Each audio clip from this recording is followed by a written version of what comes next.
Iran समर्थित Houthi विद्रोहियों ने इजराइल पर हाइपरसोनिक मिसाइल से खौफनाक खतरनाक हमला किया, जिसके जवाब में इजराइल ने यमन के पश्चिमी तट को ही मिसाइल धमाके से बुरी तरह से दहला दिया। हूती के सैन्य अड्डे पर एयर स्ट्राइक कर इजराइल ने दो बिजली घर पूरी तरह से बर्बाद कर दिए। इजराइल के कमांडर ने ईरान समर्थक फाइटर ग्रुप के हाथ काटने की भी धमकी दी है।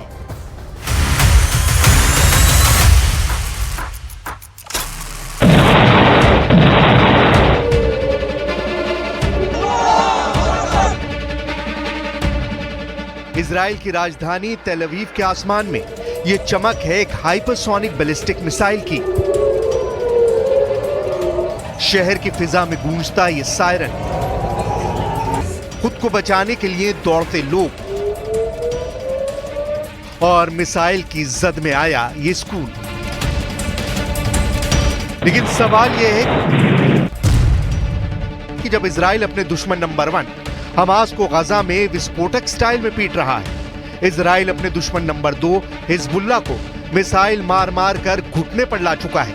इजराइल ने दुश्मन नंबर 3 ISIS को सीरिया से करीब करीब साफ कर दिया है। इजराइल का दुश्मन नंबर 4 ईरान अपने समर्थक ग्रुप की तबाही देख सदमे में है। यानी नेतन्याहू ने सभी मोर्चे सेट कर लिए हैं। जहां दुश्मन सिर उठाता है, इजराइल मिसाइल मारकर उसे जमींदोज कर रहा है। सीरिया की लड़ाई में इजराइल के आगे कोई टिक नहीं पा रहा है। इजराइल के दुश्मन मैदान छोड़ भाग खड़े हुए हैं। तो आखिर अब इजराइल के दिल को दहलाने की जुर्रत किसने की है? आखिर कौन है जिसकी वजह से नेतन्याहू का एंगर मीटर लाल निशान के भी ऊपर चला गया है? नेतन्याहू को गुस्से से लाल करने वाली इस हरकत को अंजाम दिया है यमन के हूती विद्रोहियों ने।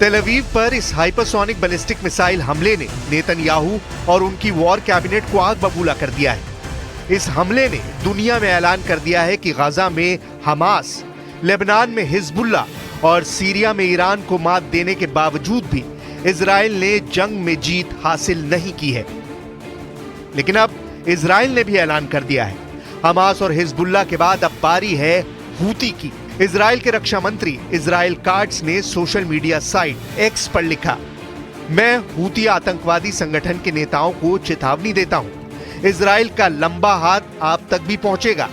जो कोई भी इजराइल पर हाथ उठाएगा उसका हाथ काट दिया जाएगा। जो भी हमें नुकसान पहुंचाता है उसको 7 गुना हानि पहुंचाई जाती है। इस धमकी के फौरन बाद यमन के आसमान से आग बरसनी शुरू हो गई। हूती कब्जे वाले क्षेत्र की राजधानी सना और यमन के सबसे बड़े बंदरगाहों में से एक हुदैदा के साथ साथ यमन के हूती विद्रोहियों के कई ठिकानों को IDF ने निशाना बनाया।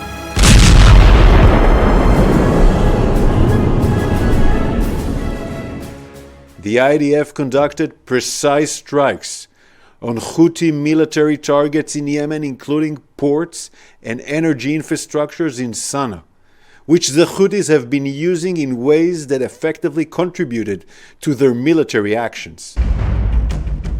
7 अक्टूबर 2023 को इजराइल पर हुए हमास के हमले के बाद 19 अक्टूबर 2023 को हूती विद्रोहियों ने इजराइल पर पहली बार मिसाइल से हमला किया था और अपनी इस कार्रवाई को गाजा में चल रहे इजराइल के हमले का जवाब बताया था।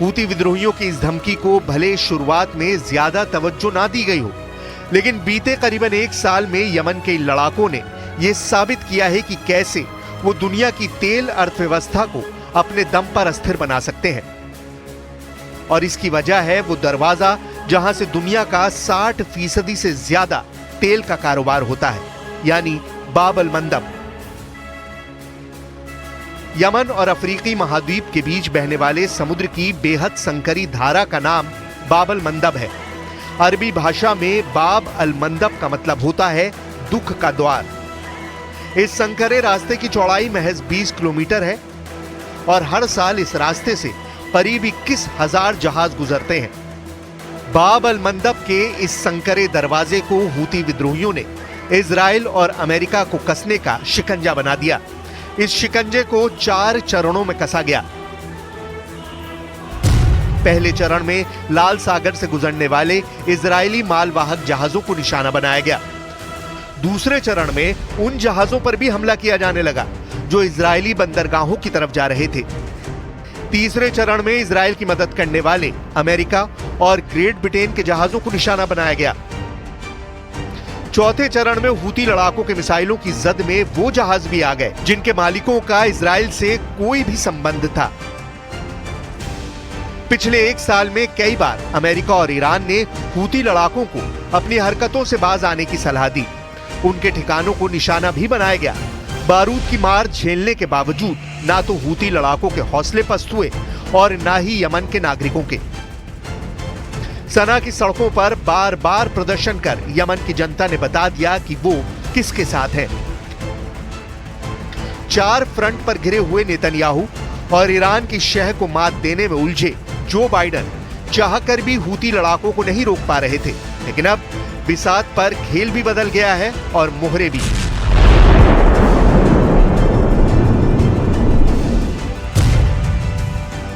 लेबनान की बिसात पर हसन नसरल्ला नहीं है। गजा में सिनवार का दी एंड हो चुका है और सीरिया के रण से बशर अल असद भाग चुके हैं। सीरिया के जबल अल शेख पहाड़ पर खड़े नेतन्याहू ने एक एक कर अपने सभी दुश्मनों को मात दे दी है और अब बारी है हूती लड़ाकों की। मिडिल ईस्ट के इस ग्रेट गेम में ईरान के मोहरे लगातार पिट रहे हैं। अब देखना यह है कि खामनेई का ये आखिरी मोहरा कब तक अपनी चाल चलेगा।